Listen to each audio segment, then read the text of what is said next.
আপনি কি জানেন আপনার ঘরের দরজার সামনে রাখা একজোড়া জুতোই আপনার কবরের আযাব আর দুনিয়ার ধ্বংসের কারণ হয়ে দাঁড়িয়েছে? এই মুহূর্তে আপনার ঘরের কোণে এমন এক শয়তানি শক্তি বাসা বেঁধেছে যা আপনার রিজিক শুষে নিচ্ছে এবং আপনার আয়ু কমিয়ে দিচ্ছে। যদি আপনি মনে করেন আপনার নামাজ কালামের পরেও কেন আপনার কপাল খুলছে না, তবে পরের কয়েক সেকেন্ড আপনার পায়ের তলার মাটি সরিয়ে দেবে। ইসলামী গবেষণায় দেখা গেছে ঘরের মূল প্রবেশপথ হলো রহমতের ফেরেশতাদের আসার রাস্তা, কিন্তু আপনি সেখানে জুতোর স্তূপ করে রেখে শয়তানের জন্য লাল গালিচা বিছিয়ে দিয়েছেন। আপনার জুতোর সাথে বাইরের নাপাকি, মানুষের কুনজর আর রাস্তার ধুলোবালি ঘরের মুখে জমিয়ে রেখেছেন। মনে রাখবেন, যেখানে নোংরা আর নাপাকি থাকে সেখানে রহমতের ফেরেশতা থুতু ফেলে চলে যায়, আর সেই খালি জায়গায় প্রবেশ করে খাবিস জিনেরা। আপনার সংসারে যে অশান্তি, গভীর রাতে অকারণে বাচ্চাদের কান্না আর উপার্জিত টাকা পানির মতো শেষ হয়ে যাওয়া, এই সবই ওই জুতোর আড়ালে লুকিয়ে থাকা অভিশপ্ত শক্তির কাজ। হাদিস শরীফের ব্যাখ্যা অনুযায়ী ঘর অগোছালো রাখা এবং জুতোর অসম্মান করা মানেই হলো নিজের ভাগ্যকে নিজ হাতে লাথি মারা। আপনি যদি জুতো উল্টো করে রাখেন অথবা দরজার ঠিক মাঝখানে জুতোর জঞ্জাল তৈরি করেন, তবে আপনার ঘরের বরকত, লোহা যেমন চুম্বককে টানে,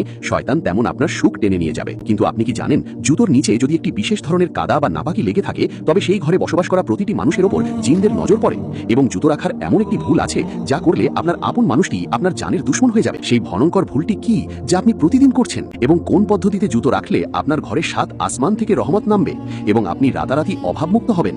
আপনি কি জানেন, গভীর রাতে যখন পুরো দুনিয়া ঘুমিয়ে পড়ে, তখন আপনার দরজার সামনে পড়ে থাকা ওই উল্টো জুতো বা জুতোর স্তূপের ওপর অভিশপ্ত খাবিস জিনেরা এসে বসে? ইসলামী গবেষণায় পাওয়া যায় শয়তান অপবিত্র এবং বিশৃঙ্খল জায়গা সবচেয়ে বেশি পছন্দ করে। আপনি যখন জুতো উল্টো করে ফেলে রাখেন, তখন আপনি অজান্তেই শয়তানকে সিজদা করার সুযোগ করে দেন। হাদিসে স্পষ্ট এসেছে, জুতো বা চটি উল্টো হয়ে থাকলে তার সাথে সাথে সোজা করে দাও, কারণ এটি শয়তানের বসার আসন। আপনি কি চান আপনার ঘরে শয়তান রাজত্ব করুক? আপনি কি চান আপনার উপার্জিত বরকত শয়তান চুষে নিয়ে যাক? সবচেয়ে ভয়ঙ্কর তথ্যটি হলো, যদি আপনার জুতোর নিচে বাইরের কোনো নাপাকি, যেমন কুকুরের লালা বা মৃত প্রাণীর অবশিষ্টাংশ লেগে থাকে এবং সেই জুতো আপনি ঘরের ভেতর বা দরজার মুখে রাখেন, তবে সেই ঘরে অভিশপ্ত জিনের আসর হওয়া অবধারিত। অনেক সময় আমরা দেখি পরিবারে বিনা কারণে ঝগড়া লাগছে, স্বামী স্ত্রীর মধ্যে বিচ্ছেদ হচ্ছে, কিংবা আপনার আদরের সন্তানটি রাতে ভয় আটকে উঠছে।